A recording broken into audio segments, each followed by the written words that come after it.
Bismillahirrahmanirrahim. Assalamualaikum warahmatullahi wabarakatuh. Alhamdulillahirabbil alamin, wassalatu wassalamu ala asyrafil anbiya'i wal mursalin, sayyidina wa maulana Muhammad wa ala alihi wa sahbihi ajma'in. Amma ba'du.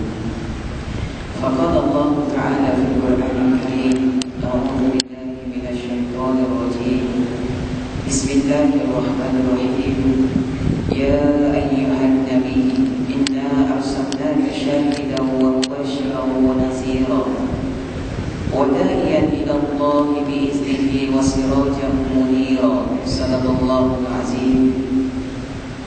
Wahai Nabi, sesungguhnya kami mengutuskan engkau sebagai syahid, yakni sebagai saksi, dan sebagai mubasyir, yakni sebagai pembawa berita gembira bagi orang yang mukmin, wa nazira, dan sebagai pembawa ancaman siksa kepada orang yang ingkar, dan sebagai da'i ilallah biiznihi, dan sebagai da'i, yakni sebagai pendakwah yang mengajak manusia kepada agama Allah, yakni Islam, dengan izin Allah dan taufik dan hidayahnya, wa sirajan munirah, dan juga sebagai lampu yang menerangi.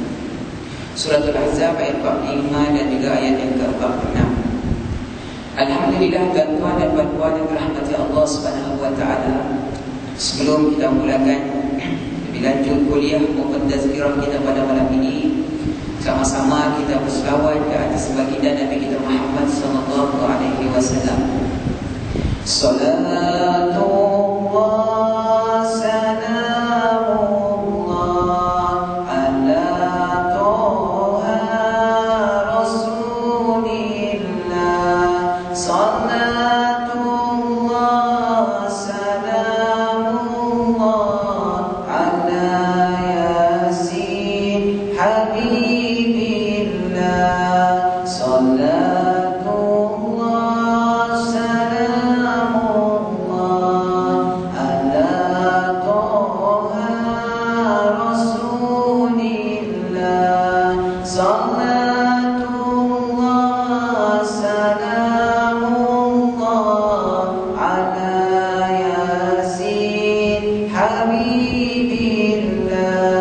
Salatullah salamullah ala toha rasulillah.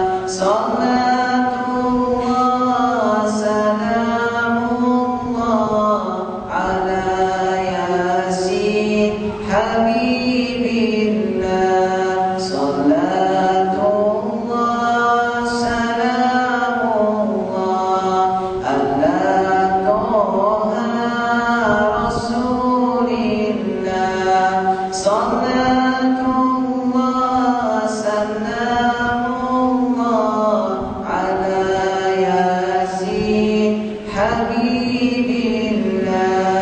Tawassalna bismillah wa bil hadi rasulillah wa kulli mujahidin lillah bi ahdil badri ya Allah. Salatullah salamullah ala toha rasulillah. Salatullah salamullah ala yasin habibillah. Allahumma salli wa sallim wa barik ala sayyidina Muhammadin wa ala alihi wa sahbihi wa barik wa sallim. Alhamdulillah, pertamanya kita bersyukur kepada Allah Subhanahu wa taala kerana dengan limpah kurnia rahmat dan hidayah daripada Allah kita dapat bersama-sama berhimpun berhalaqah di rumah Allah, yakni masjid. Nabi kita Muhammad sallallahu alaihi wasallam menyebut dalam kitab Arba'in An-Nawawi rahimahullahu taala, iaitu hadis yang ke-40, Al-Imam An-Nawawi rahimahullahu taala, man salaka tariqan yaltamisu fihi 'ilman sahala Allah bihi tariqan ila jannah. Wa majtama'a qauman fi baitin min buyutillah yatluna kitab Allah wa yatadarasunahu nazalat alaihimus sakinah wa ghasyiyatuhumur rahmah wa hafathumul malaikah wa zakarallahu fi man 'inda. Hadis ini diriwayatkan oleh Imam Muslim. Tiadalah satu orang ataupun man salaka tariqan, siapa yang menempuh satu jalan semata-mata jalan yang ditempuh itu untuk menuntut ilmu, maka Allah Subhanahu wa taala akan mudahkan laluannya jalannya itu menuju syurga Allah Subhanahu wa taala. Dan tidak ada satu kaum, tidak ada satu kampung, satu penduduk, satu taman yang berhimpun di rumah-rumah Allah, yakni masjid.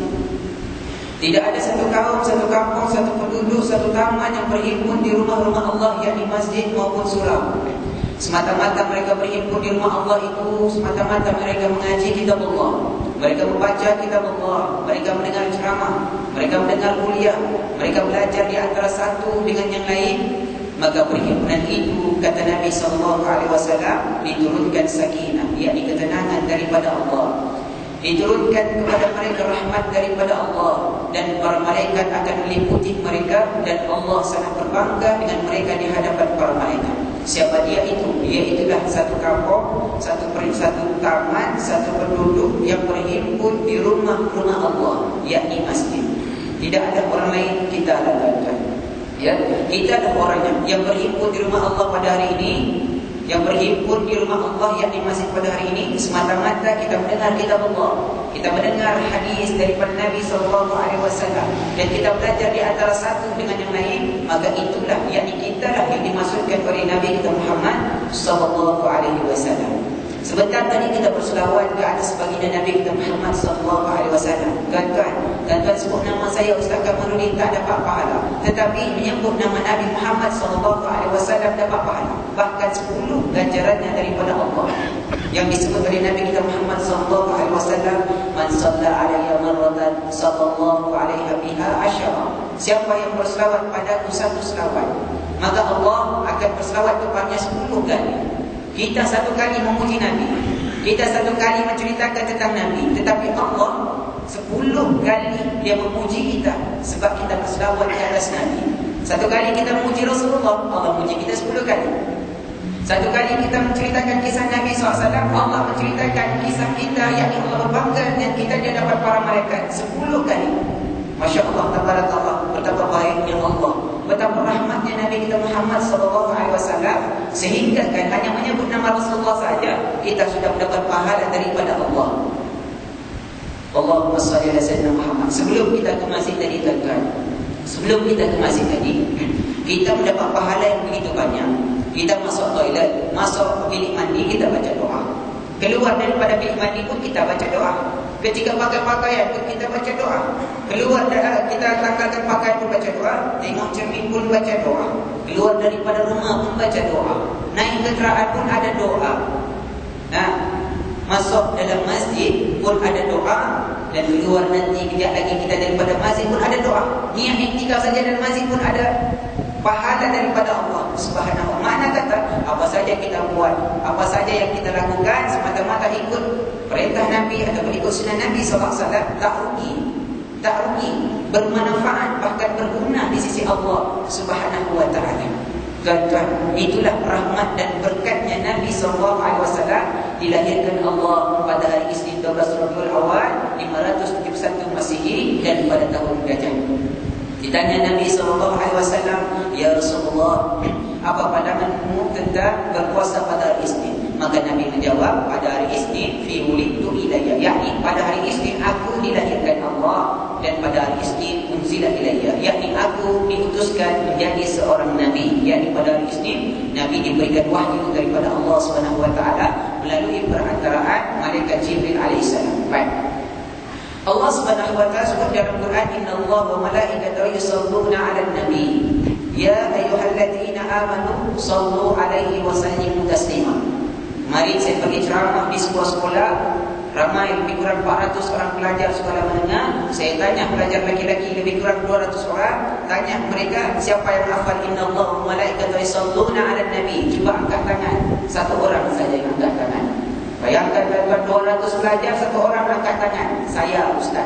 Cuba baca, innallaha wa malaikatahu yusholluna 'alan nabi ya ayyuhalladzina amanu sallu 'alaihi wa sallimu taslima. Subhanallah, dia hafal macam tu tuan-tuan. Saya tanya, kamu hafal macam mana?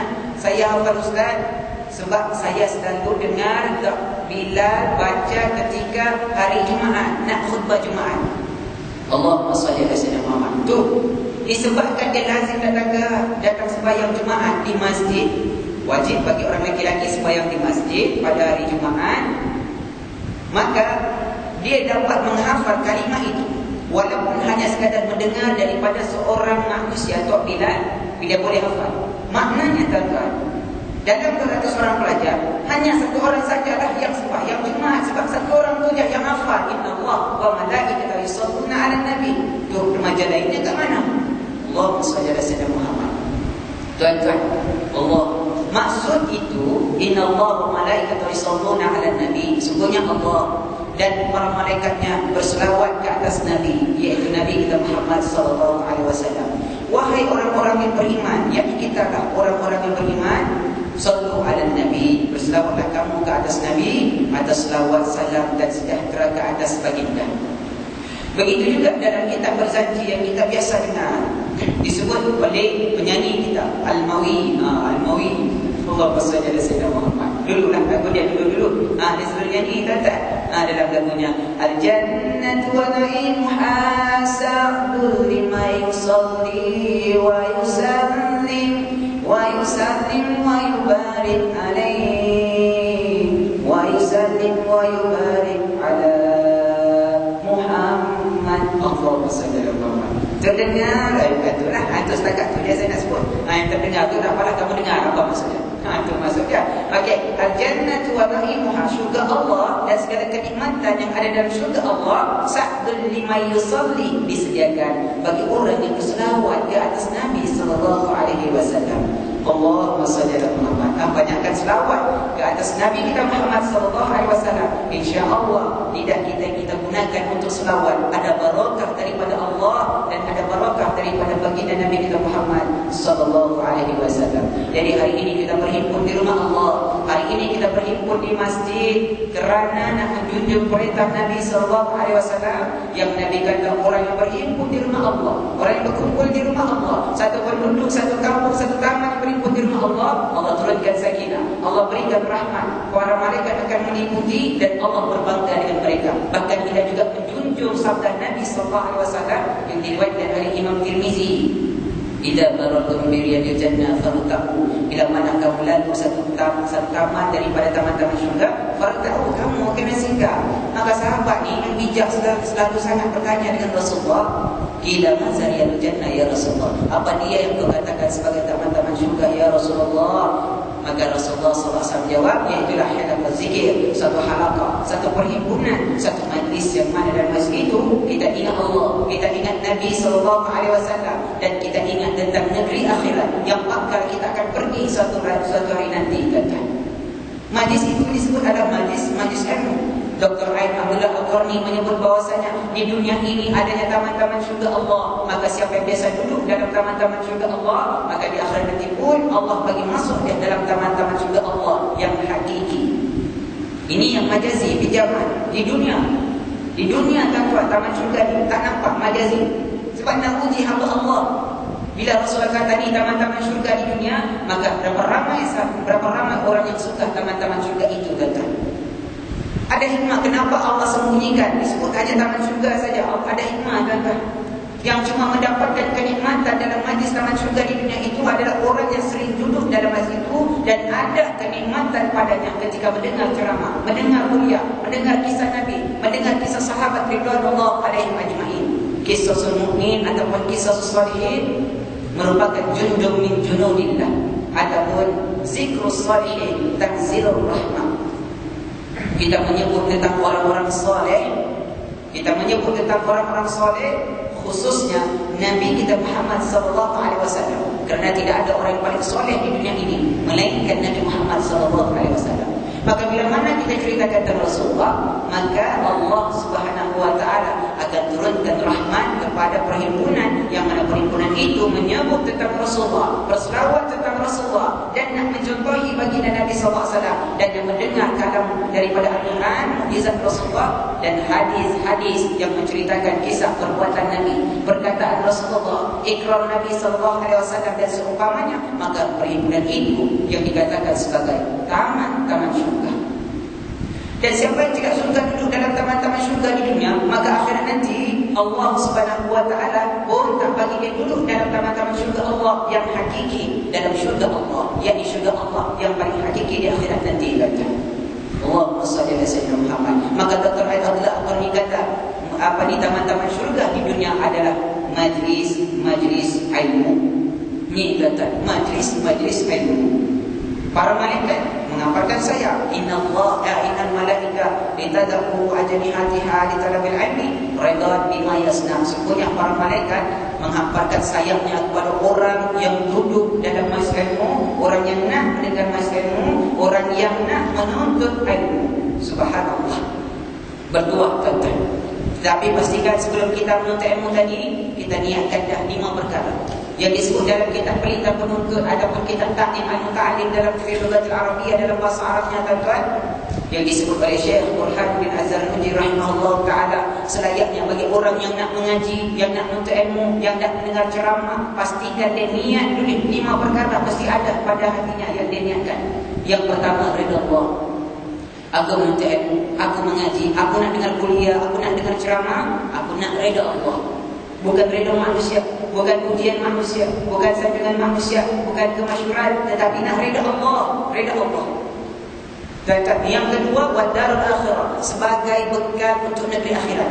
Aku duduk dalam majlis ilmu, dalam taman-taman syurga, aku pergi masjid, aku pergi menuntut ilmu di madrasah, di pondok, di universiti Islam dan seumpamanya, adalah semata-mata nak dapatkan pahala daripada Allah sebagai bekalan di akhirat nanti. Sebab apa? Sebab dunia bukannya kekal. Sebab kita pasti akan tinggalkan dunia dan kita akan kembali kepada Allah. Di mana? Di akhirat nanti. Itulah yang tempat kekal abadi, darul baqa.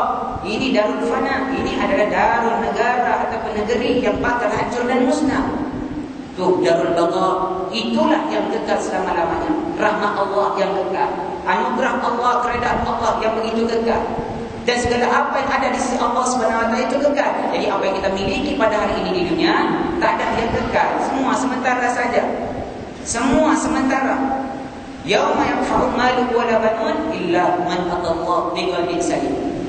Lagi Allah kata di akhirat nanti ini, pada hari ini, yauma la yanfa' malu wala banun, tidak berguna lagi anak pinak, tidak berguna lagi harta benda, melainkan yang berguna, kata Allah, yang bertemu dengan Allah di akhirat nanti dalam keadaan dia itu bertemu dengan Allah, hati dia ni sejahtera, hati dia suci, hati dia bersih daripada sifat syirik, daripada riak, daripada ujub, sum'ah, takjub dan seumpamanya hubul dunia, hubul jah, hubul mal dan seumpamanya, hanya kosong bersih, khalis lillahi ta'ala. Nak reda Allah, nak syurga Allah, nak jauh daripada api neraka, nak fadilat daripada Allah, maka itu saja hati yang paling sejahtera di akhirat nanti. Tak ada hati lain lah. Tak ada hati lain, tuan-tuan. Jadi pastikan kita menuntut ilmu tadi ni, kita mengaji ni pada hari ini. Kalau yang belum niat lagi ni kerana Allah ni, pastikan aku nak mengaji, nak mendengar ceramah sebagai bekalan untuk negeri akhirat. Dan yang ketiga iaitulah wa izalatul jahli wa anzahirul hal, untuk menghilangkan kejahilan, kebodohan kita. Kita semua ni, tuan-tuan, mana pandai, mana bijak, tak cerdik, kita ni tak pandai. Yang kita faham, yang kita ada ilmu ni sebab apa ni? Sebab Allah bagi, sebab Allah bagi faham. Allah nak kita ni jadi seorang yang baik. May yuridillahu bi khairan yufaqihu fi din. Siapa yang Allah nak dia itu menjadi seorang yang baik, maka Allah bagi dia faham agama.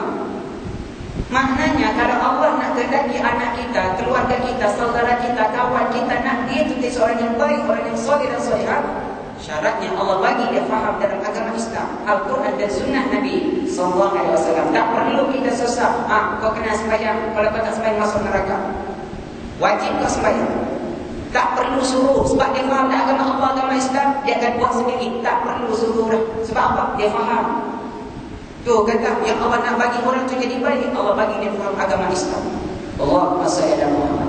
Subhanaka la ilma lana illa ma 'allamtana innaka antal alimul hakim. Maha suci Engkau ya Allah, tidak ada ilmu kami ya Allah melainkan apa yang Engkau ajarkan kepada kami. Engkau yang Maha mengetahui lagi Maha bijaksana. Kita tak ada apa-apa tahu tuan-tuan. Jadi yang kita tahu, yang kita fahami, sebab Allah nak kita ni menjadi seorang yang baik. Itu je. Dan nak jadi seorang yang baik, nak dapatkan ilmu kefahaman agama Islam, al-ilmu bitta'allum. Ilmu itu mesti dengan menuntut, mesti dengan mengaji, mesti dengan duduk bertalaki dengan guru masyayikh, mesti ada kitab, mesti ada buku, mesti ada apa segala bagai. Mengaji sungguh-sungguh di hadapan guru, maka insya-Allah orang itu menjadi seorang yang baik. Allahumma shalli ala sayyidina Muhammad. Wa izalatu jahli wa sahiri juhal, dan menghilangkan kebodohan, kejahilan. Dan bila mana dia faham, dia boleh hilangkan kejahilan orang lain, kebodohan orang lain. Maknanya bila dia faham agama Allah, sebab dia mengaji tadi, dia betul ilmu, maka wajib dia menyampaikan pada orang lain.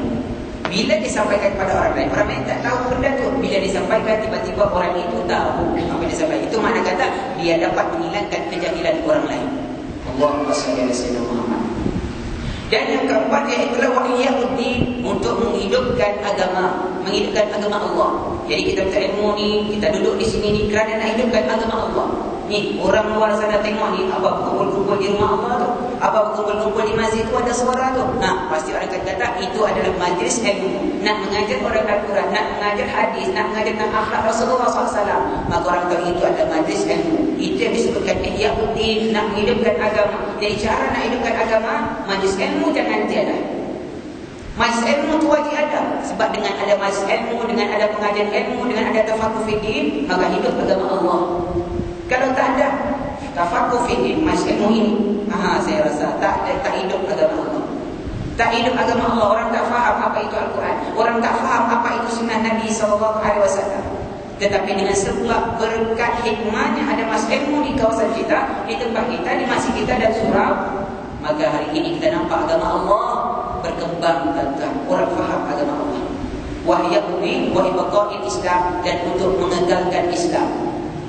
Untuk kekalkan Islam, sebab kekalnya Islam itu dengan ilmu. Allahumma shalli ala sayyidina Muhammad. Saya teringat satu kisah bagaimana Nabi kita Muhammad SAW mendoakan sahabat yang bernama Abdullah bin Abbas radhiyallahu ta'ala. Abdullah bin Abbas ni, tuan-tuan, dia anak kepada Al-Abbas, pakcik Nabi SAW, Al-Abbas bin Abdul Muttalib. Jadi Al-Abbas bin Abdul Muttalib memiliki seorang anak yang bernama Abdullah bin Abbas. Jadi Abdullah bin Abbas ini ketika mana dia bawakan air kepada baginda Nabi SAW, dia masuk bilik, dia masuk rumah, maka dia bawakan air kepada Rasulullah. Dia bagi air dekat Rasulullah. Rasulullah tanya, siapa bagi air tadi ni? Rasulullah tanya, siapa bagi air tadi? Maka dijawablah oleh Abbas, ana ya Rasulullah, saya yang bawakan air tadi ya Rasulullah.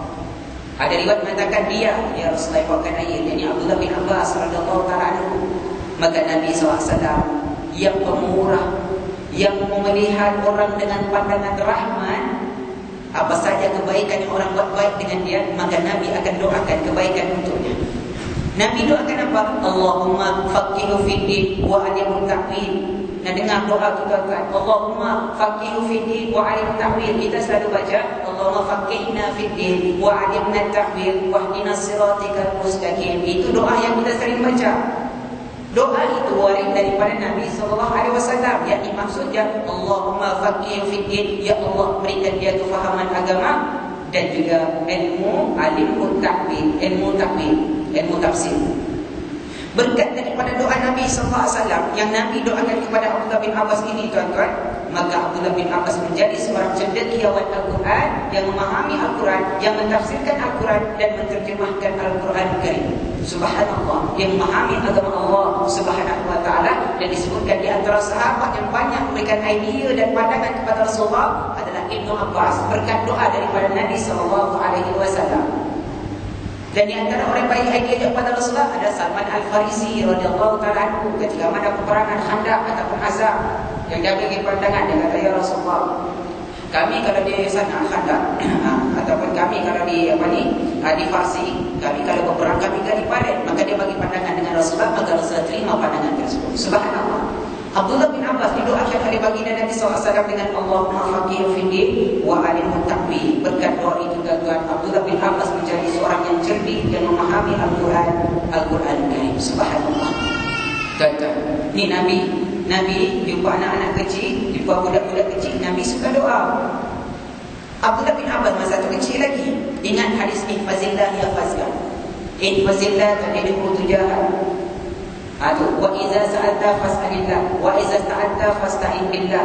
Innal umma law ijtama'a ay yanfa'uka 'ala shay'in la yanfa'uka 'ala shay'in illa ma kataballahu lak. Wa innal umma law ijtama'a 'ala an yadurruka 'ala shay'in la yadurruka bi shay'in illa ma kataballahu 'alaika.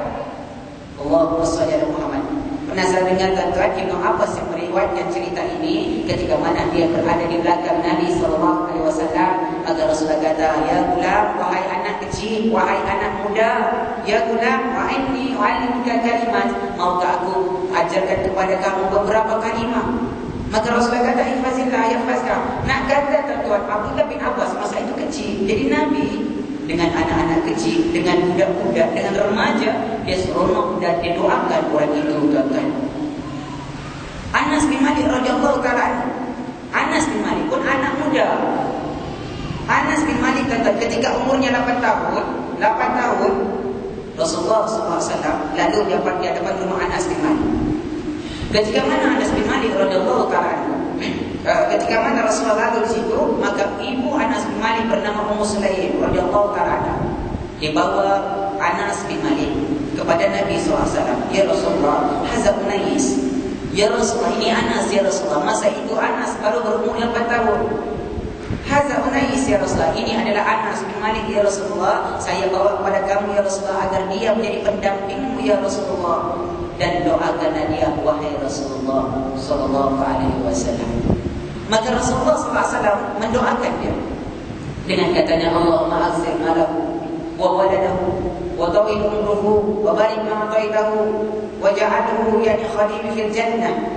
Maka Anas bin Malik kata, demi Allah, hartaku benar-benar banyak. Demi Allah, anak dan cucuku benar-benar banyak. Umur Anas bin Malik radhiyallahu ta'ala disebut sebagai 100 tahun, dan ada riwayat mengatakan 99 tahun umur Anas bin Malik. Di antara sahabat yang paling panjang umur adalah Anas bin Malik radhiyallahu ta'ala. Paling panjang umur. Yang terakhir meninggal sahabat Nabi adalah Anas bin Malik, dan ada yang mengatakan Tufail ad-Dusi radhiyallahu ta'ala.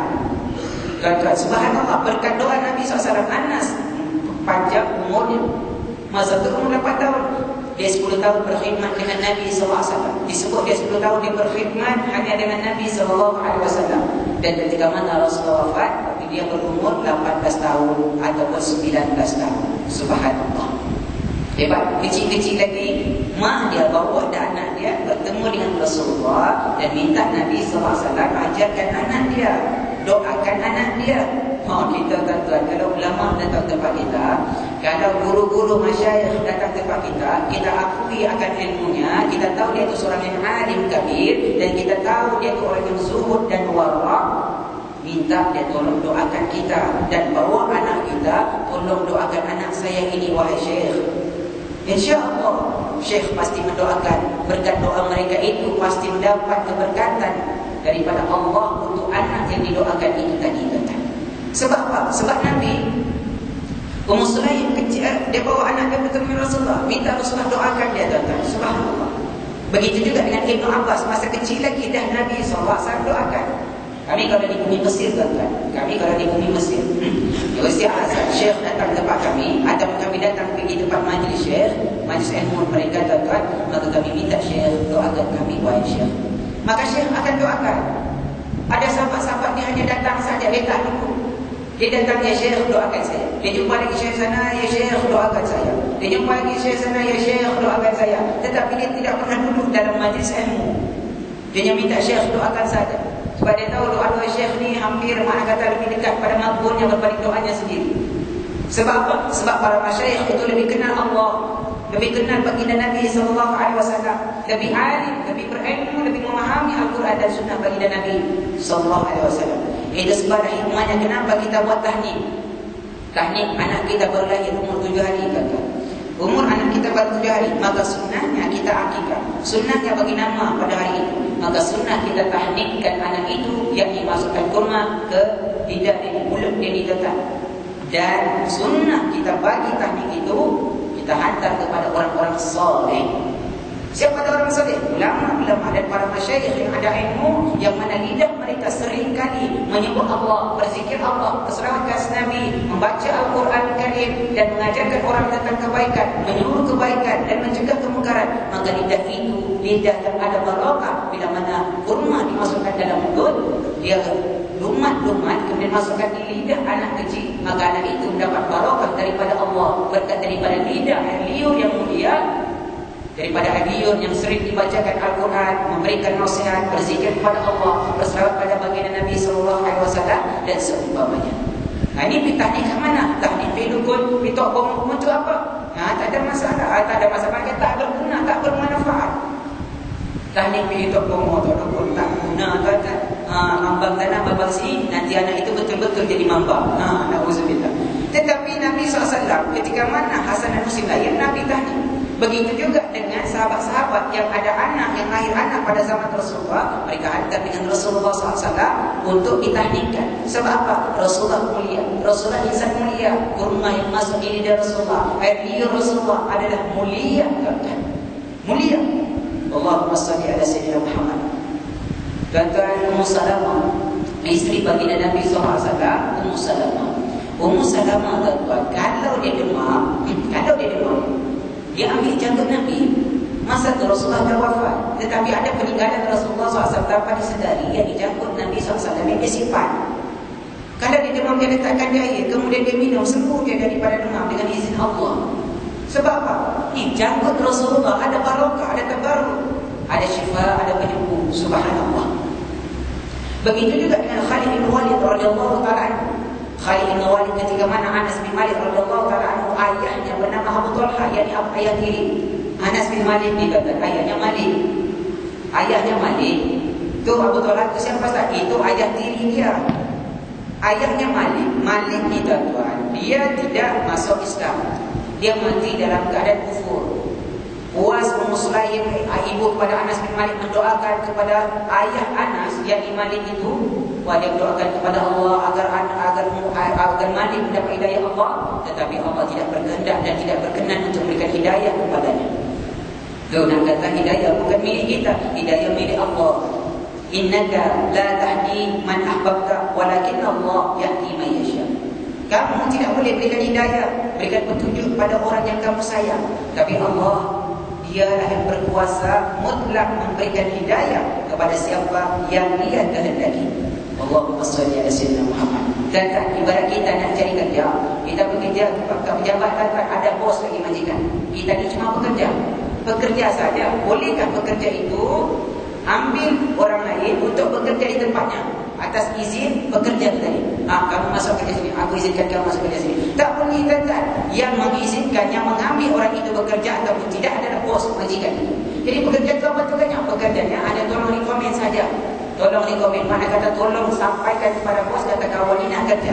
Begitulah kita berdakwah. Kita ini cuma menyampaikan Islam dan berdoa pada Allah, ya Allah beri hidayah kepada sembilan-sembilan. Tapi yang kuasa mutlak berikan hidayah bukan kita, tapi Allah. Sebab Dia yang punya kuasa, Dia yang bos, Dia yang tuan kata. Mana kata Dia Tuhan yang memiliki hidayah, yang berkuasa dan berkehendak berikan hidayah kepada yang nak. Allah. Jadi bos tadi itu sama ada dia nak ambil orang itu bekerja ataupun dia tak nak ambil, itu bergantung pada kehendak dia. Kalau dia nak ambil, dia ambil. Kalau dia tak nak, okey, dia boleh kata tak, maaf, kamu tak layak. Contoh. Jadi Allah pun begitu. Allah akan beri hidayah. Kamu ni memang dapat hidayah. Itu bagi Allah, kamu boleh dapat hidayah dari kehendak Allah. Dan kalau Allah tak berkehendak dapat hidayah orang itu pun tak dapat juga hidayah. Seperti mana Nabi Nuh AS, istrinya pun tak mendapat hidayah daripada Allah. Dan begitu juga dengan anak Nabi Nuh, walaupun 950 tahun berdakwah di jalan Allah, mengajak umatnya kepada Allah, tapi hanya disebut di dalam hadis hanya 80 orang lebih yang beriman dengan Nabi Nuh AS. Sehingga kan Nabi Nuh mendoakan umatnya sebagai musibah, bala kepada umatnya dilanda dengan banjir. Allahumma salli ala Muhammad. Sebab waktu disebut dalam kitab Sahih Muslim, ketika mana semua umat, kita semualah di akhirat nanti bertemu dengan semua Nabi, tuan-tuan. Terutama pertama kali Nabi Adam AS. Wahai Nabi Adam, kamu tak nampakkah kami ini dalam teruk panas terik matahari sedekah? Nabi tanya sahabat-sahabat semua ni, kamu nak tahu tak siapa dia Sayyid Yaumil Qiyamah? Kamu nak tahu siapa pemimpin pada hari kiamat? Siapa ketua pada hari kiamat? Siapa penghulu pada hari kiamat? Maka sahabat tak tahu, Allah wa Rasulullah alam. Maka Rasulullah tanya, ana Sayyid Yaumil Qiyamah, akulah pemimpin, akulah ketua, akulah penghulu di hari kiamat. Kamu nak tahu tak kenapa aku jadi penghulu, pemimpin pada hari kiamat? Sahabat pun biarin kepala. Kalau kamu nak tahu ketika mana kita dibagikan daripada kubur, aku orang pertama dibagikan Allah daripada kubur, dan Rasulullah SAW orang pertama dimasukkan ke dalam syurga, dan Rasulullah SAW orang yang paling pertama diberikan izin untuk memberikan syafaat kepada umat, dan umatnya, yakni umat Rasulullah yang pertama kali masuk dalam syurga. Subhanallah. Ketika mana kita dibagikan daripada kubur, kita akan berhimpun di padang mahsyar. Ketika di padang mahsyar, semua manusia akan merasakan kepanasan kerana matahari sangat dekat, yang istirahat disebut. Maka pada ketika itu semua merasakan kepanasan dan keperitan. Maka mereka buat keputusan nak minta tolong siapa boleh tolong pada hari ini, minta tolong siapa boleh syafaat pada hari ini, minta tolong siapa yang boleh memberikan bantuan pada mereka pada hari ini. Mereka bertemu dengan Abul Bashar Nabi Adam AS. Wahai Nabi Adam, kamu Abul Bashar, kamu bapa sekalian manusia, hari ini tolong kami, syafaatkan kami. Kamu tak nampakkah kami dalam keadaan seperti ini? Maka Nabi Adam kata, aku tak boleh nak tolong kamu, aku tak boleh nak bantu kamu, sebab aku pun ada masalah, ataupun aku ini dimalah Allah, sebab aku mendekati pohon khuldi dan memakan pohon khuldi. Allahumma salli ala Muhammad. Kamu pun diminta kepada Nabi Nuh AS. Maka bila mana kita minta kepada Nabi Nuh AS, wahai Nabi Nuh, tolong kami, bantu kami, syafaatkan kami pada hari ini. Maka Nabi Nuh pun kata, aku tak boleh nak tolong, sebab doa yang telah aku telah gunakan masa di dunia dahulu, yakni doa untuk musibah umatku, kerana mereka tidak beriman dengan aku dan tidak mau menyambut seruanku selama 950 tahun itu. Kata Allahumma salli ala Muhammad. Nabi SAW kata, tuan-tuan, setiap Nabi masa di dunia dahulu, yakni setiap Nabi di dunia, ada doa yang mustajab, ada doa yang istijabah, ada doa yang makbul daripada Allah, yang bila mana Nabi itu berdoa, makbul doa itu. Kata semua Nabi, kata Rasulullah, telah menggunakan doa tersebut, tetapi aku, kata Rasulullah, aku simpankan doa itu untuk umatku di akhirat nanti. Subhanallah, sayangnya Nabi SAW kepada umatnya, sedangkan dia dah mulia dah, dia dah di ahli syurga, dia dah jadi syurga, syurga tak dibuat mainkan untuknya, tuan-tuan, tetapi dia kata aku simpankan doa untuk keselamatan umatku. Maknanya Rasulullah sayang pada kita, tuan-tuan. Belum lagi dia nampak umatnya pada hari ini, tapi dia dah simpankan doa untuk umatnya, tuan-tuan. Dia dah risau tentang umatnya, dia dah prihatin sangat dengan umatnya, tuan-tuan. Subhanallah. Allahumma salli ala sayyidina Muhammad. Maka Nabi Nuh berkata, tak pernah tolong, kau mintalah kepada Nabi Ibrahim AS. Maka bila semua pergi minta kepada Nabi Ibrahim AS, wahai Nabi Ibrahim, kamu tak nampakkah kami dan turun perit, panas, matahari sedekat, tolong kami, syafaatkan kami, bantu kami, wahai Nabi Ibrahim. Maka Nabi Ibrahim kata, minta maaf, aku tak boleh nak tolong kamu, tak boleh nak bantu kamu, sebab masa di dunia dulu aku pernah berhilah ataupun disebut sebagai berbohong. Nabi berbohong, Ustaz. Berbohong macam mana? Ini kaedah para Nabi ni cerdik, bijak, tuan-tuan, sebab orang ada fatwana. Kecerdikan yang Allah bagi kepada mereka, tuan-tuan, dengan kecerdikan mereka itu, mereka mengelak daripada satu kesyirikan, daripada terjebak kepada syirik, kepada mentauhidkan Allah. Yang 3 kali disebut di dalam Al-Quran bahawa Nabi Ibrahim AS pernah berbohong, yakni yang pertama kali ketika mana Raja Namrud melihat Nabi Ibrahim bersama dengan istrinya Siti Sarah. Maka Nabi Ibrahim ditanya oleh Raja Namrud, wahai Ibrahim, siapa sebelah kamu? Wahai Ibrahim, siapa sebelah kamu? Maka Nabi Ibrahim AS kata, ini ada saudara saya, Hazal ukhti, ini ada saudara saya. Sebab apa? Kalau dia katakan ini istri saya, maka Raja Namrud akan ambil istri dia, sebab istrinya cantik. Raja Namrud kalau nampak perempuan cantik, istri cantik, maka dia akan ambil dan dia gundik di istananya. Jadi bila mana Nabi Ibrahim AS kata ini saudara, maka mengelak, yakni siapa di si Raja Namrud tidak mau mengambil. Sianu sudah sebut kata, sianu tu bahasa Sabah tu. Sianu tu mereka kata kembali kepada murad dia yang dikendaki. Sianu tu maksudnya simpulan orang yang tak tahu nama dia, jadi sebut sianu. Allah maksudnya waktu kalau Sabah biasa dengar lah, yang pernah pergi Sabah, jadi buruh di Sabah, jadi askar di Sabah, petugas di sana dulu, maksudnya kan dengar lah tu. Maksudnya Muhammad. Yang belum pernah pergi Sabah pun alhamdulillah dah dengar lah pada hari ini, syukurlah. Bahasa baru belajar. Maksudnya Muhammad. Baik. Maka Nabi Ibrahim AS pun beritahu kata, ini adalah saudara saya. Yang kedua, Nabi Ibrahim alaihissalam kata, ketika mana Raja Namrud memerintahkan kepada semua umatnya, semua rakyatnya pergi menyembah berhala, maka Nabi Ibrahim saja tak pergi datang. Dia tanya, wahai Ibrahim, jom kita pergi menyembah Tuhan kita, katanya. Na'udzubillah. Maka Nabi Ibrahim AS kata, minta maaf, aku sedang sakit. Jadi ada keuzuran. Kita tak boleh sembahyang berdiri, maka ada uzur. Boleh sembahyang duduk, tak boleh duduk, mesti boleh berbaring, tak ada masalah. Itu mana kata ada uzur. Cerdiknya Nabi Ibrahim AS kata, aku sedang uzur, mana kata aku sedang sakit. Jadi ada kemaafan. Kata, dia berbohong tak? Ya berbohong, tetapi berbohong mengelak daripada menyembah Tuhan selain Allah, menyembah berhala, dan mengelak daripada mensyirikkan Allah Subhanahu wa ta'ala. Dan yang ketiga, Nabi Ibrahim AS ketika mana dia memukul, menghancurkan berhala-berhala yang ada di sekitar itu, tuan-tuan, cuma satu berhala besar yang tak hancurkan. Jadi dia takkan tukul atau menghemah atau mengkapak dia tu di tangan berhala yang paling besar. Bila Raja Namrud datang dan penguasa-penguasa datang, wahai Ibrahim, tak ada orang lain lah yang menghancurkan benda-benda ini, yakni tuan-tuan semua ini, melainkan engkau, sebab engkau saja yang ada di sini. Maka Nabi Ibrahim kata, bukan saya yang hancurkan. Coba kamu tanya yang besar ni, tu dia pegang pukul tu, dia pegang tukul, dia pegang hemah, dia pegang kapak. Coba tanya aja. Boleh jadi dia yang menghancurkan semua, sebab dia yang tak hancur. Kalau bukan dia menghancurkan, boleh jadi dia nampak siapa yang menghancurkan. Allahumma shalli ala Muhammad. Wahai Ibrahim, kamu ni tak berakal. Ini kan batu, dia tak boleh melihat, tak boleh menampak, tak boleh merasa, tak boleh memegang, tak boleh berjalan. Dah kata Nabi, kalaulah ini batu, tak boleh bergerak, tak boleh berjalan, tak boleh melihat, tak boleh memegang, yang kamu sembah, kenapa? Yang kamu anggap dia sebagai Tuhan, kenapa? Allahumma shalli ala Muhammad. Kata cerdiknya Nabi Ibrahim AS. Berbohong tak? Ia berbohong. Dia akan hancurkan. Ya, dia yang hancurkan. Tapi nak mengelak, nak bagi nampak bahawa bodohnya Raja Namrud dan dia penguasanya itu, dia menyembah yakni patung yang dicipta, direka, diukir sendiri oleh ayah Nabi Ibrahim AS. Dia buat Tuhan sendiri. Dia ukir batu tu jadi bentuk muka manusia ke bentuk apa segala bagai. Kemudian sembah pula apa yang dicipta sendiri. Allah SWT. Sepatutnya yang dicipta tu kena sembah kepada pencipta. Terbalik pula, dia yang mencipta, dia pula sembah benda yang dia cipta. Allah, tak cerdik lah itu. Nak kata bahasa kasarnya kita kata bodoh lah, sebab tak cerdik. Allah na'udzubillah min zalik. Kata Nabi Ibrahim tiga kali disebut di dalam Al-Quran Karim bahawa Nabi Ibrahim AS pernah berbohong. Tak apa, pasal harus hukumnya.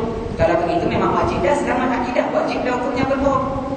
Contohnya ada satu orang nak menzalimi satu orang manusia. Kemudian orang itu masuk rumah kita. Dia nak bunuh kawan tu, tuan-tuan. Dia nak bunuh kawan tu. Tiba-tiba kawan yang dia nak bunuh tu lagi masuk dalam rumah kita. Kawan yang nak bunuh pegang pedang, pegang parang, kapak dah. Dia tanya kita, ada kamu nampak si fulan tadi? Kita pun kata tak nampak dia ni. Sebab dia pegang-pegang, nak pegang pedang, dia nak bunuh orang tu. Padahal orang tadi tu dia nak bunuh masuk rumah kita. Kita nampak depan mata kita. Bahkan kita tolong bagi dia lindungan. Kita tolong bagi sorok dekat dia tanah supaya tak ditahu, tak dapat dikesan oleh orang nak bunuh dia tadi. Nah tu, dia dah kata tak nampak, mungkin dia ke sana, lari ke sana tu. Kalau saya di sana tu, kita kata dekat dia begitu. Maka dia pun pergi cari di sana. Kita dapat menyelamatkan nyawa seorang hamba Allah yang nak dizalimi dan nak dibunuh. Kita berbohong tak tadi? Dia berbohong, tetapi bohong yang diharuskan dibenarkan di dalam Islam. Allahumma shalli ala Muhammad. Ni kata, maka kamu pergilah minta kepada Nabi Musa AS.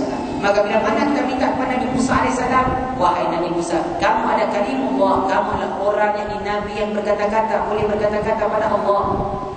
Allahumma shalli. Maka kata Nabi Musa AS, minta maaf, aku tak boleh nak tolong kamu, tak boleh nak bantu kamu, sebab aku masa dunia dahulu pernah bunuh orang. Allahumma shalli ala Muhammad. Ketika mana bergaduhan ataupun seumpamanya, maka dia terpukul orang itu, tiba-tiba orang itu mati tanpa disedari. Kau minta kepada Nabi Isa AS, maka bila mana minta kepada Nabi Isa AS, Nabi Isa pun kata pada sama, tak boleh nak tolong, tak boleh nak bagi syafaat pada kamu. Maka Nabi Isa kata, pergilah minta kepada Nabi Muhammad SAW. Kita pun pergi minta kepada Nabi kita Muhammad SAW. Ya Rasulullah, isfa' lana ya Rasulullah, syafaatkan kami ya Rasulullah. Maka Rasulullah kata, ya na'am, aku boleh berikan syafaat pada kamu. Rasulullah pergi di bawah arasy Allah Subhanahu wa taala. Rasulullah sujud menyembah Allah, bersyukur kepada Allah Subhanahu wa taala. Kemudian terdengar suara, irfa' ra'saka ya Muhammad, angkat kepala wahai Muhammad, fas'al li ummati, mintalah apa kamu nak minta untuk umatmu. Maka di situlah Nabi kita Muhammad SAW berdoa kepada Allah, Allahumma ummati, Allahumma ummati, Allahumma ummati. Yang disebut kata Nabi SAW disebutkan kitab Sahih Bukhari dan Sahih Muslim, bahwa Nabi kata setiap Nabi ada doa yang diistijabahkan, dimabulkan Allah masa di dunia. Tetapi semua Nabi telah gunakan doanya masa di dunia. Akan tetapi aku menyimpan doa itu untuk umatku di akhirat. Inilah masanya datang yang Nabi berdoa, Allahumma ummati ummati, yakni Allah berikan keizinan kepada Rasulullah SAW untuk berikan syafaat kepada umatnya datang. Maknanya Rasulullah sangat sayang pada kita, sangat seronok dengan kita, sangat suka dengan kita dan risau tentang kita datang. Maka kita kena balasilah kecintaan Rasulullah SAW, keprihatinan Rasulullah SAW dengan kita mengamalkan sunnah Rasulullah, dengan kita mencintai Rasulullah, dengan kita merindui Rasulullah, dengan kita mengamalkan segala sunnah Nabi SAW, akhlak Rasulullah. Dan kita suka mendengar kalam yakni Al-Quran dan hadis-hadis daripada baginda Nabi Muhammad sallallahu alaihi wasallam. Sebab tadi kita sebut Qisasus Shalihin, ialah jundum min junudillah. Kisah ataupun kita menyebut tentang kisah Rasulullah atau orang-orang saleh, maka dia merupakan sebagai jundum min junudillah. Dia merupakan tentera daripada tentera-tentera Allah. Bagaimana sebut tentera-tentera Allah tu Ustaz? Syekh Abdul Fattah Abdul Budah yang sebut itu tuan-tuan, yang mengatakan bahwasanya Qisasus Shalihin jundum min junudillah, makna kata menjadi tentera yang memerangi hawa nafsu dan syaitan. Bila mana kita ceritakan tentang kisah Rasulullah, bila mana kita ceritakan tentang kisah para sahabat ridwanullah alaihim ajma'in, bila mana kita ceritakan tentang orang-orang soleh, orang yang dengar dia teringin nak contohi. Orang yang dengar dia dapat sedikit manfaat dan akan menambah keyakinannya kepada Allah dan akan menambah amalannya untuk beramal dengan sunnah Nabi sallallahu alaihi wasallam. Itu sebab disebut sebagai jundum. Dia dapat memerangi hawa nafsu dan syaitan yang sering mengajak manusia itu agar tidak beramal dengan beramal akhir, agar tidak beramal dengan amalan sunnah Nabi sallallahu alaihi wasallam. Itu yang menjadi perang yang tersebut sebutkan Rasulullah. Maka dia akan memerangi hawa nafsu dan syaitan itu datang. Allahumma salli ala sayyidina wa ala Muhammad wa ala sallallahu wasallam. Dan Nabi SAW sebut, innani ana rahmatun muhda. Aku ini merupakan rahmat daripada Allah yang Allah hadiahkan kepada umat. Yang Allah Subhanahu wa taala sebut, wa ma arsalnaka illa rahmatan lil alamin. Kami tidak utuskan engkau wahai Muhammad melainkan sebagai rahmat untuk seluruh alam. Allahumma salli ala sayyidina Muhammad. Anas bin Malik tadi yang kita cerita tadi itu, yang Rasulullah mendoakan dia sehingga umurnya panjang, lebih 100 tahun, hartanya benar-benar banyak, rumahnya besar, macam rumah tuan-tuan, rumah banglo, rumah dia luas. Ya, sebab Rasulullah dah memang bagi barokah. Mana kata Rasulullah ada doa untuknya tuan-tuan. Rasulullah doakan dia macam tu. Rumah dia besar, anak dia, cucu cicit dia lebih daripada 100 orang. Allahumma shalli ala banyak tuan-tuan sebab berkat doa daripada Nabi sallallahu alaihi wasallam. Baik, kita kembali kepada Khalid bin Walid tadi cerita. Kita cerita Khalid bin Walid, terus pergi cerita pasal syafaat itu. Baik. Khalid bin Walid, Khalid bin Walid tuan-tuan, dia ketika mana Rasulullah SAW pergi Hajjatul Wida dan Rasulullah bersa'i, sa'i itu daripada Safa dan Marwah, Rasulullah gunting rambut, cukur rambut, ya, Rasulullah cukur rambut. Jadi Abu Talha ambil rambut Nabi, jadi ayat diri Rasulullah. Begitu juga dengan Khalid bin Walid radhiyallahu ta'ala anhu, dia ambil rambut Nabi sallallahu alaihi wasallam. Bila mana dia ambil rambut Nabi, dia letakkan di serban. Dia letak di serban dia tuan-tuan. Bila dia letak di serban, dia pakai perang, dia pakai berjihad di jalan Allah, dia tidak pernah tewas. Dia tidak pernah kalah tuan-tuan. Subhanallah, berkat daripada rambut Nabi yang ada di serban yang diletak itu. Ketika mana peperangan Yarmuk kejar-kejar Islam tuan-tuan. Sebab apa? Sikit Islam pada ketika itu. Kaum musyrik ramai tuan-tuan. Sebab memang tidak ada dalam sejarah tentera Islam banyak berbanding tentera kufar. Tidak ada dalam sejarah Islam tentera Islam banyak berbanding tentera kufar. Tidak ada. Sebab apa? Kemenangan di sisi Allah bukan bergantung kepada kuantiti yang banyak, tetapi keberkatan daripada hatinya yang ada tautan dan hubungan dengan Allah, takwanya kepada Allah dan taatnya kepada Nabi SAW. Itu tuan-tuan. Jadi jangan kita berbangga dengan banyaknya, tapi kita kena berbangga dengan hati seorang hamba Allah sahaja yang satu orang. Kalau dia bertakwa kepada Allah, maka itu lebih mulia daripada semua orang yang ramai. Inna akramakum Allahi atqakum. Orang yang paling mulia di sisi Allah bagi kamu ada orang yang bertakwa kepada Allah. Kata Hanzalah. Hanzalah baru bernikah. Hanzalah baru bernikah, tuan-tuan. Sahabat Nabi ini yang disebut bahwa Hanzalah ini, tuan-tuan, menyambut seruan Nabi. Kalau Nabi panggil terus, diibaratkan seperti mencangkul. Kalau mencangkul, tuan-tuan, cangkul di bawah ni, cangkul itu di atas, dapat seruan daripada Nabi. Kata Nabi panggil pergi berjihad, maka cangkul itu jatuh ke belakang. Jatuh ke belakang, terus pergi. Tak ada kata nanti, tak ada kata tunggu esok. Tak ada, tuan-tuan. Ini sahabat. Tidak ada dalam sejarah sahabat mengatakan kalau Rasulullah panggil kata nanti, tunggu esok. Tak ada, tuan-tuan. Allahumma salli ala sayyidina Muhammad. Terus pergi. Maka Hanzalah kahwin pada malam itu dan dia melakukan hubungan kelamin bersama dengan istrinya. Tiba-tiba dapat panggilan seruan jihad di hadapan Allah Subhanahu wa taala, dia pun pergi berjihad. Kemudian dia tewas pada peperangan itu, yakni dia syahid di hadapan Allah Subhanahu wa taala. Maka sahabat tengok Hanzalah, tuan-tuan, dalam keadaan basah. Sahabat melihat bahawa Hanzalah dalam keadaan basah. Allah, mereka tanya Rasulullah, ya Rasulullah, Hanzalah dalam keadaan basah ya Rasulullah. Maka mereka pergi tanya kepada istrinya, kenapa dia itu basah? Maka istrinya pun cerita, malam semalam kami melakukan sekian-sekian, kemudian dia terus tanpa mandi terlebih dahulu. Mana kata tak mandi waktu itu? Rasulullah kata, dia telah pun dimandikan oleh para malaikat. Subhanallah, jasadnya yang mulia, syahid yang mulia dimandikan oleh makhluk yang mulia, iaitu para malaikat daripada Allah Subhanahu wa taala. Hebat, kata sahabat radhiyallahu alaihim ajma'in. Kata Khalid bin Walid radhiyallahu taala anhu, ketika mana peperangan Yarmuk, maka jatuh sempat topi perang dia jatuh di bawah, kotor, dipijak dan seumpamanya. Kemudian dia pergi cari semua, dia nampak lagi dia punya serban, dia punya topi perang itu. Dia sapu-sapu sebab kotor, dia buka sikit, dia nampak ada lagi rambut Nabi SAW. Dia pun gembira dan teruskan berperang, insya-Allah. Alhamdulillah beroleh kemenangan. Sebab dia digelar sebagai Saifullah, pedang Allah, dan sebagai panglima perang. Allahumma salli ala Muhammad. Dia sebagai Khalid bin Walid. Ketika mana peperangan Uhud, masa itu dia belum Islam lagi. Waktu peperangan Uhud dia belum Islam lagi, tuan-tuan. Kan peperangan Uhud itu kan Rasulullah sampai cedera. Gigi Rasulullah yang mulia itu patah dan jatuh ke bumi, ke tanah, tuan-tuan. Jasad Nabi SAW, pipi Rasulullah disebut sebagai cedera dan keluar darah. Rupa-rupanya, tuan-tuan, yang memerangi mereka pada ketika itu ada satu orang yang bernama Khalid bin Walid. Masa itu dia belum Islam lagi. Sebab Khalid bin Walid disebut sebagai orang yang memahami, yang pandai dalam strategi peperangan. Ada Khalid bin Walid radhiyallahu taala. Subhanallah. Tapi walau bagaimanapun, mula-mula mereka ya Islam merasakan yang mereka sedang menang. Jadi mereka pun turun daripada bukit Uhud. Daripada bukit Uhud mereka turun. Bapak mereka menangan, mereka turun nak rebut ghanimah, harta rampasan itu. Rupanya ada lagi satu kumpulan di belakang yang datang menyerang mereka. Mereka tidak menyambut seruan Nabi pada ketika itu sebab Rasulullah kata suruh turun di atas sampai berakhir peperangan. Jadi mereka merasakan macam dah habis peperangan. Maka mereka pun turun sehingga mereka diserang semula oleh Khalid bin Walid yang pada ketika itu jadi panglima perang bagi mereka. Kemudian pada itu barulah Khalid bin Walid radhiyallahu ta'ala masuk Islam. Masuk Islam, tuan-tuan.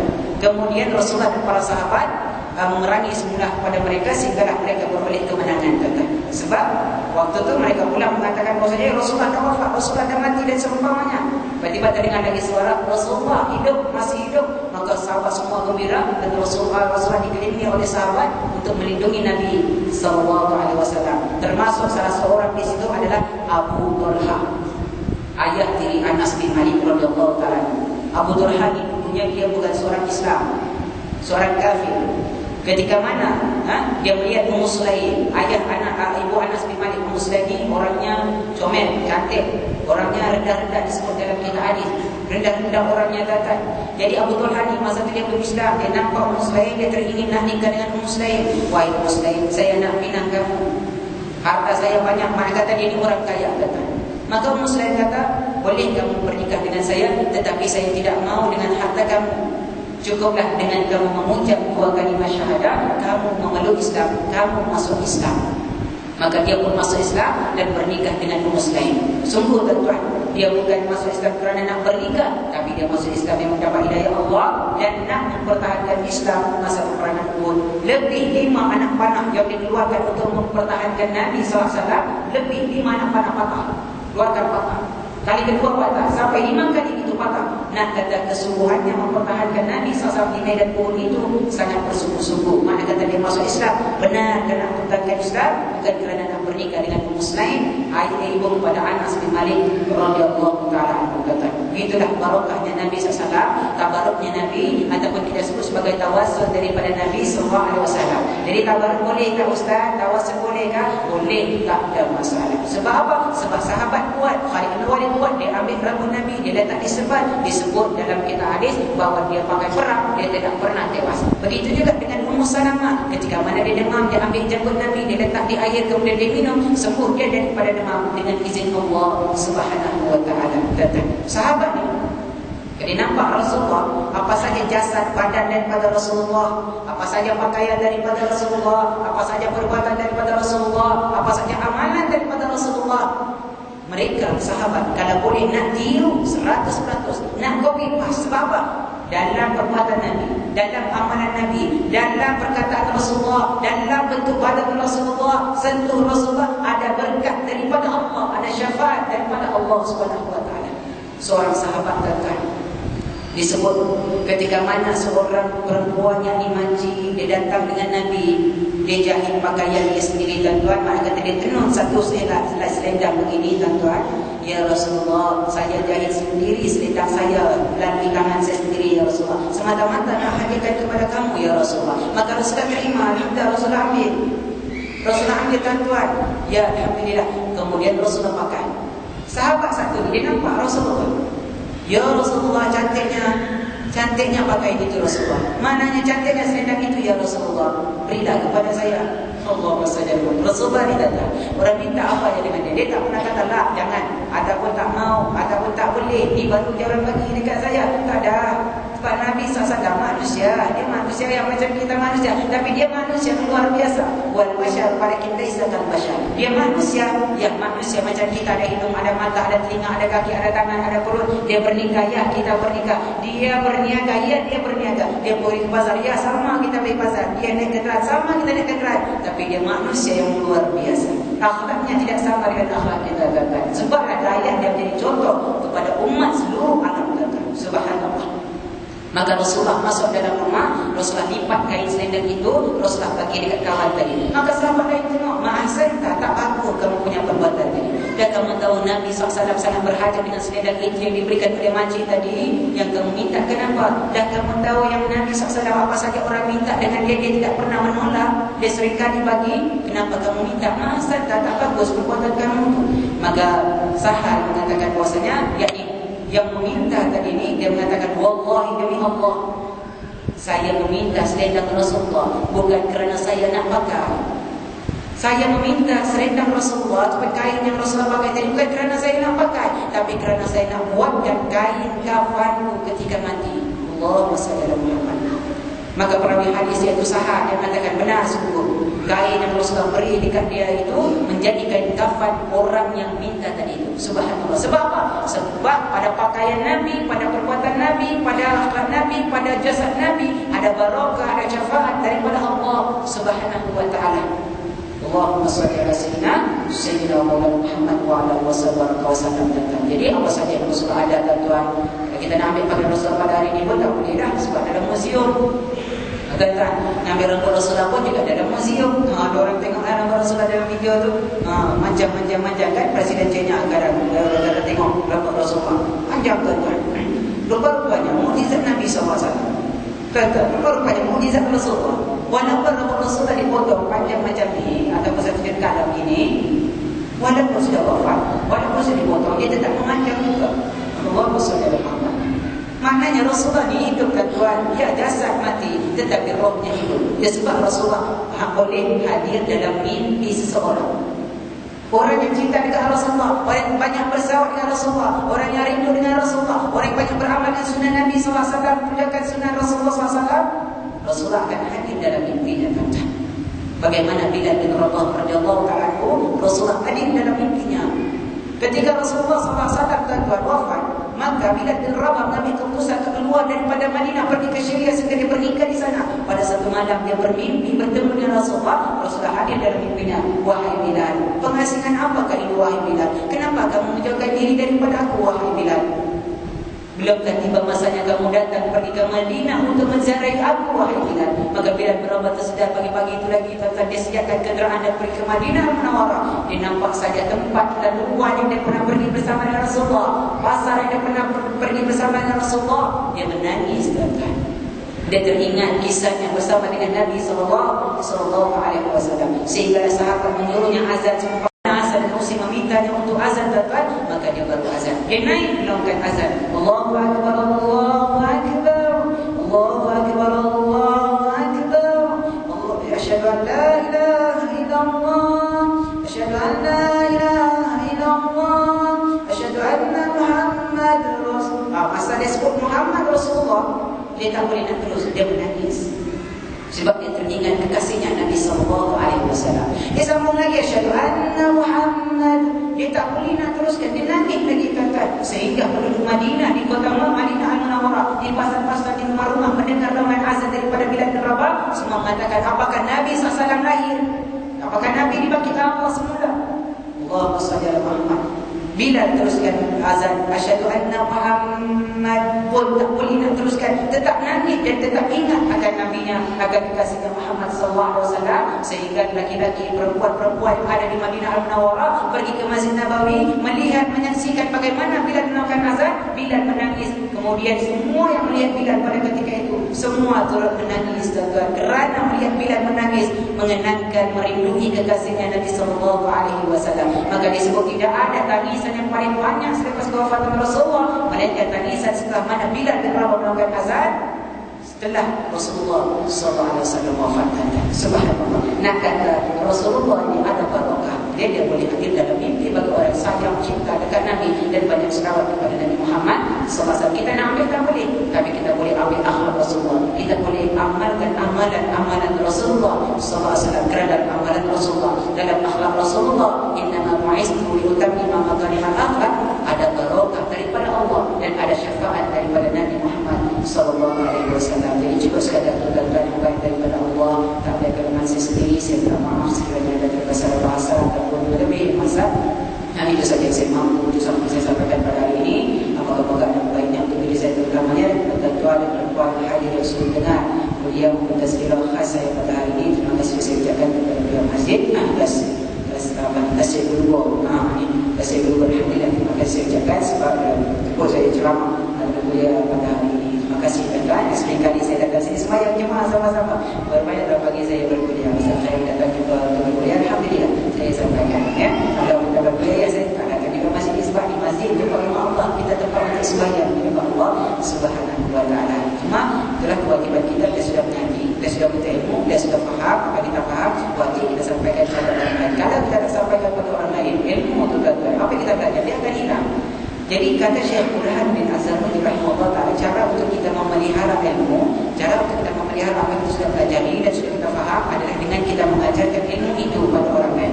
Itu akan lebih memelihara